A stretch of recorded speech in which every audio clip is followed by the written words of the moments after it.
news that's short, sharp and shrewd. Are you talking about the podcast or me?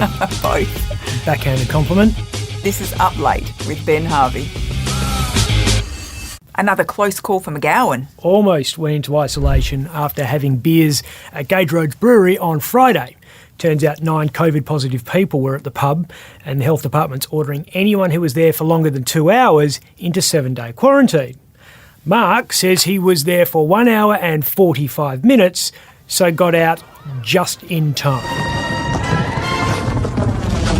Well, we can check that because he would have had to use the Service WA app. But which one? Anti-vaxxers are becoming sneaky bastards, aren't they? Their geeks have created a fake Service WA app. It's the work of right-wing group Eureka Anon, and by all accounts, it's a pretty good replica, save for a dodgy interactive watermark. And anti-vaxxers have hacked into the Education Department's email system and impersonated public schools boss Lisa Rogers. The fake Lisa urged teachers to talk students out of getting the jab. She said, "If I could turn back time, I would never have allowed my daughter to get the vaccine." An email sent to schools in the North and South metro areas reads, "Government and police are now looking into it." When they've got more important things to do. WA hospitals are moving into an amber state of readiness. It means staff start using more PPE, better masks. I can't breathe in this thing!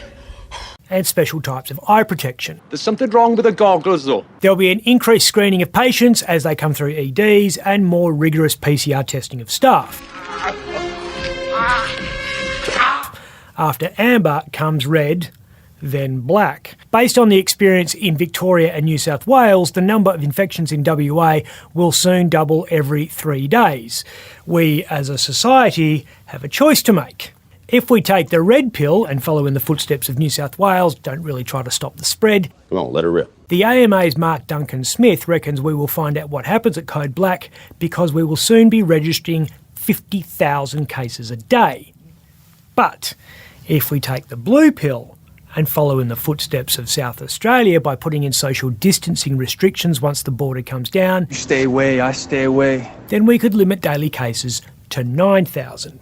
That would keep us in the amber zone. But we'd have density limits at restaurants. And no more than 10 people at your house, work from home whenever possible, dancing only at weddings, nightclubs closed, table service at pubs like Gage Roads. McGowan took 2 rats and says he's all clear. McGowan is now free to concentrate on keeping another thing out of WA. Clive Palmer reckons the Premier of Western Australia could kill him with complete impunity.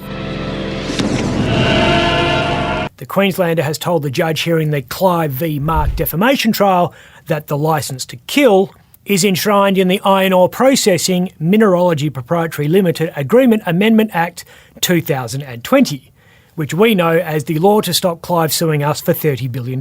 How do you kill Clive Palmer? You need a chain and a gold bikini. Clive has told the court that I acknowledge that murder was an extreme, but then went on to say, I then thought about James Bond movies. How would you license someone to kill? I didn't know what the limits might be. Sorry. McGowan hardly looks like a killer. He's a hardened military man, an expert in the martial arts, a veteran of distraction and subterfuge, battle-hardened from a life in a war zone, a proven ability to vanquish the most powerful enemies, and he's backed by an army that will walk through fire for him. My God! He's my God! He's also a complete peanut for saying things about Clive when he didn't have the protection of parliamentary privilege. And there are better things for taxpayers to spend $25,000 a day on than the legal fees of the Premier's lawyer, Brett Walker. That is much too much money. Hopefully there's a discount. Hopefully as big as the one at Wesfarmers today. Life was imitating art at the company that pioneered down, prices are down when it owned Coles. Wesfarmers stock tanked 7% after COVID lockdowns ravaged its profits. They were down 14%. It was better news at WA's other ASX heavyweight though. Profits at Woodside were up 149% after the world realised Swedish teenagers really have no idea about the economics of international energy markets, particularly when the world's preparing for war. Or blah, blah, blah. Here's an ugly truth about the Australian economy. War works for us. Ukraine is one of WA's biggest competitors in global wheat markets. And when you're busy doing this, you don't have time to do this. Russia is threatening to cut gas supplies as part of its invasion plans, and all those tanks are pretty thirsty, which is great news for big oil. War means investors flock to safe assets. I love gold! Which means good times in Kalgoorlie. You know all those missiles you see being amassed on the Ukrainian border? A lot of aluminium goes into them, and every West Australian kid who has ever been on a school excursion knows aluminium comes from bauxite, which is mined in the Perth Hills and processed down the road near Bunbury. And let's not forget our favourite commodity. You need 75,000 tonnes of iron ore to make the 50,000 tonnes of plate steel in an average aircraft carrier, which is spectacular news for people who own shares in companies like Fortescue Metals Group. So next time you see the world's armies parading their weaponry, look on with a sense of honour.